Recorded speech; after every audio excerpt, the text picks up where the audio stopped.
উপস্থিতিতে পুলিশ বিভাগ পুষ্পস্তবক অর্পণ করবেন। এরপরে জুলাই গণ অভ্যুত্থানের এরপরে জেলা বিএনপি অঙ্গ সংগঠন তারা তাদের অভ্যুত্থানের শহীদ পরিবারের কোন সদস্য থাকলে দয়া করে আমাদের সাথে একটু দেখা করবেন। একজন দপ্তরের রাজনৈতিক সামাজিক সংগঠন আমরা যাদের নাম ইতিমধ্যে পেয়েছি, দুই জেলা প্রশাসন সিরাজগঞ্জ, বাহাদুর জেলা প্রশাসক জনাব মোহাম্মদ আমিনুল ইসলাম, জেলা প্রশাসক উপজেলা ম্যাজিস্ট্রেটের উপস্থিতিতে পুষ্পস্তবক অর্পণ করছেন।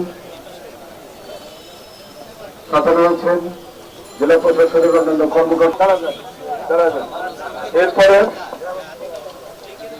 জেলা প্রশাসন পুষ্পস্তবক অর্পণ করছেন। এরপরে পুলিশ শহীদ পরিবারের সদস্যরা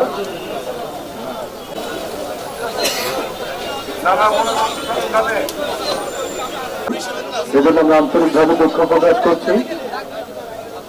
সকালেই উপস্থিত হয়েছেন প্রত্যেকটি সরকারি পরিবারের সদস্যদের সাথে পুষ্পস্তবক অর্পণ করছেন। শিক্ষা প্রকৌশল অধিদপ্তর এগিয়ে যান, অধিদপ্তর সিরাজগঞ্জ সাথে দিতে গেছে